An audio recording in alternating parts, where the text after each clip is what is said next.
What's going on, guys, and welcome back to Project Cars 2. Today I'm going to be doing a video where I'm going to be talking about the good and the bad things currently in Project Cars 2.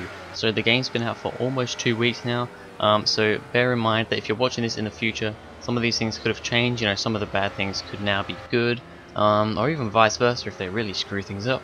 But yeah, so basically I'm recording this on October 4th, 2017. Game's been out for almost 2 weeks now, so this is the current good and bad of Project Cars 2. We're going to start off with the good, starting off with the car list. Now I went through all the cars, and I counted 189, and that's a pretty decent number. I mean, yeah, a lot of those are fairly similar. I mean, there's 3 different versions of the Bentley GT3 car, and you know, things like that, but most of the time there's a good variety of cars, and 189 I think for a game like this, a racing game like this, is pretty decent. It's a lot more cars than the last game, and it's just a really nice list. Also worth mentioning that I like the new look of the menus with the car list, the track list, and just every menu in general. I love the menus. They can be a bit clunky sometimes, the buttons don't always work, but apart from that, the menus in this game are really good. Now we'll move on to the next good thing, which is the track list. Project Cars has always been known for great tracks. You know, Project Cars 1 pretty much had the most tracks of any racing game, definitely on console. This game is no different. 53 separate tracks, bearing in mind that there are, you know, a few different versions of each track to choose from as well. So we're probably talking over 100 different layouts of tracks, which is really good, but 53 individual different locations, I suppose. Yeah, it's just, once again, Project Cars 2, really good track list. Nothing really bad to say about that. Going along with the car and track list is the car and track combos. You may have seen my last Project Cars 2 video where I took some Formula X vehicles around a few rallycross tracks. You can do that in Project Cars 2 because we have circuit racing and we have rallycross racing. We also have the ice tracks as well. You can take whatever vehicle you want.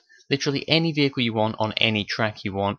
That's just really good. It means the replayability for this game is great. I'm going to be doing plenty of random crazy things with different cars around different courses that just don't make sense, like the Formula X cars at rallycross stages. So yeah, look out for that. That's just a really great thing about this game. The next thing I want to say is the handling of most cars is pretty good in this game. Now there are some exceptions. In my opinion, I think the Formula rookie vehicles aren't that great. They seem to be a bit too rear end slidey for me. Maybe that's realistic. I will say that this game is a lot more challenging than the previous Project Cars game. This is a lot more, I don't know if it's more realistic. It is definitely more challenging though. It's a lot harder. Even with, you know, some of the assists on, it's still very hard. I have traction control completely on, and still the cars slide around quite a lot if you get the corners wrong. However, most of the cars in this game do handle quite nicely. They're nice to drive. Like I said, more challenging, but definitely more fun, especially when you kind of, you know, you just get the hang of it, and when you get used to it, it's a lot of fun. However, straight away when you first get the game up, it can be quite frustrating trying to get used to the new handling model. The next thing is replays and photos. Yeah, I mean, Project Cars had an alright replay kind of replay system. However, I noticed that, especially on PS4, when what kind of changed to a different view in the replay, there was kind of a bit of a flicker, like a black screen, just for a split second, and then it came back on, so it looked a bit jaggedy. This game is much better, much better. The replays are great in this game, and also the photo mode in Project Cars wasn't amazing. Photo mode's much better in this. You can, you know, pause a replay at any point and start looking around, and you can really look around. You can zoom in, you can change filters, you can do a bunch of really cool stuff with the photo mode in this game. So yeah, once again, replays and photos really good in Project Cars 2. I think that's a really massive improvement on the first game. Next up is the graphics. Now some people are actually saying that they don't think the graphics of this game are quite up to standard. I can't see where that's a problem really. I mean, personally, I'm not the sort of person that really cares for graphics that much. You know, there's a lot of people out there that are like, oh, this game isn't running in 4K, so I'm not going to buy it. I don't care. If it runs in 1080p and even in 720p and it looks half decent, then I'm not bothered. I mean, Project Cars 2 does look better than Project Cars, definitely. Is it the best graphics in the world?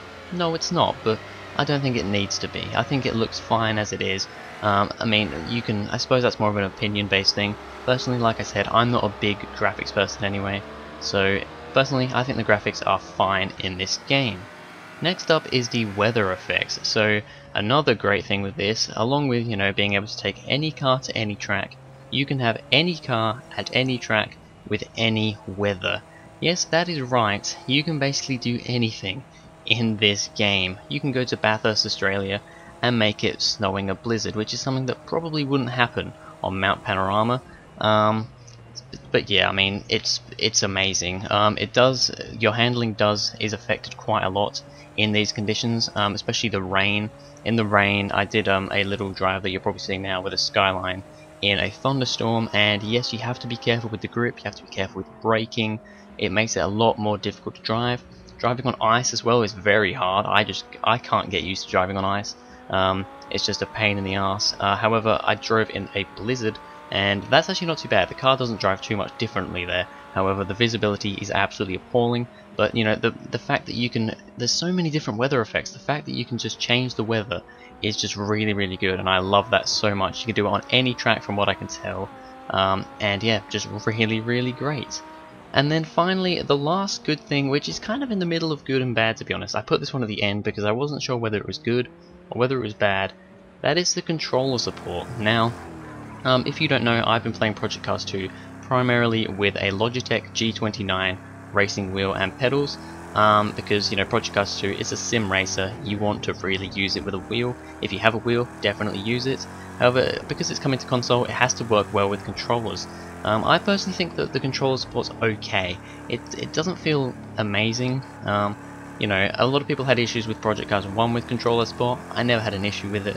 Personally, I think it's still actually a little bit more difficult to play with a controller on Project Cars 2. But yeah, it's a little bit too twitchy. You can't quite catch the vehicle in the same way. You can't be as precise with turning and braking and accelerating because you've just got buttons instead of the actual the pedals and the steering wheel that you can actually feel, and you've got the force feedback and everything. So definitely, if you have a wheel, definitely use that for Project Cars 2. However, if you've got a controller, it is playable. It is definitely playable. You're gonna have a lot more fun with a wheel, though, I think. Now we're gonna get on to the bad of Project Cars 2. There's not too much to talk about here, I will be honest.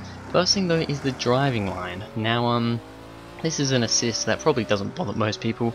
And to be honest, it doesn't bother me too much. However, usually I play racing games, sim racing games, with a driving line because I don't really know where to brake on circuits. Now I can get used to it, I can do it, but I don't think I'm going to be going as quick without a driving line, a braking line, because I don't know really when to brake. So I just kind of have to guess. Eventually I'll get there, but it is a bit difficult for me. However, in this game the driving line is pretty crap. Basically, I don't need it for knowing where to go around a course. I know how to get around a course fine. It's where to brake that I need it, and in this game it's terrible. Sometimes if it shows up, it's fine. A lot of the time the braking line doesn't show up at all, so you'll go around a corner and you'll go way too quick around. It'll say, oh yeah, you don't need to brake at all. Don't bother about it, just go full pelt. You can't go full pelt around that corner. And yeah, it's just really bad. It's a really bad driving line. I want them to fix that because there are people out there, believe it or not, that do need to use a braking line or even a racing line in some opinions. And for Project Cars 2, honestly, it's better just to have it off, because if you have it on, it'll just confuse the hell out of you, and it's not right at all. Next quick little thing is just the handling of some cars. I did kind of go over this before. Some cars are a little bit crap to handle. Whether it's realistic or not, it's just kind of impossible to drive them, especially on snowy circuits, which I guess you'd expect, icy circuits.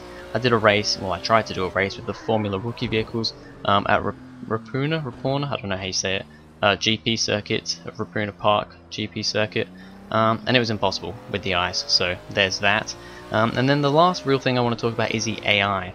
So the AI in this game are not very good. When you're starting a race off the line, they will pretty much, because I use manual with my wheel, so I have to, when the green light goes, I have to put it in gear and go. They seem to always, because they're programmed to just go, so they know exactly when the green light comes. So the green light comes and they're straight off. Whereas I can't. I have quick reactions. I can't react quick enough to go exactly when the green light goes. So they, a lot of the time, they either just fly past you or they crash into the back of you. Around corners, they don't always give you room. They're a real pain in the ass like that. If you brake a little bit too early for a corner, they won't even try and go around you. Sometimes they'll just crash straight into the back of you, spin you round. It's a real pain in the ass. So yeah, AI not very good. And then finally, if you are doing a race and you skip the qualifiers, you know, you'll be doing the qualifier, you'll see what kind of times the AI are doing. You might be like, well, yeah, I'm going 2.5 seconds quicker than the AI. I don't even need to bother finishing this qualifier because I know I'm going to be first. Well, even if there's 5 seconds left in the qualifier, if you skip to the end, all of a sudden the AI will have picked up about 10 seconds, and you'll be like, what the hell is this? And you won't understand what is going on. It's just ridiculous. When you get to the race, they won't do anything near the sort of time they did in the qualifier. So that's something that's broken as well. That needs fixing. I think the AI are the main thing that is really letting Project Cars 2 down. They are just not very good at all. Anyway, that is going to be it for this video, guys. Quite a long video, I hope you don't mind that, but I had a few things to go over. Personally, I think Project Cars 2 is a very good game.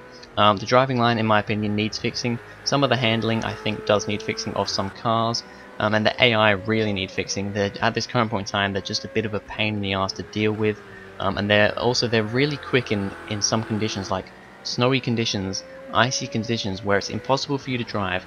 They just drive like it's a normal day, so it's a bit annoying in that aspect. The AI need a hell of a lot of work. But anyway, that's it for this video, guys. Thank you very much for watching. If you enjoyed, please go ahead, like and subscribe, and I will see you guys in the next video.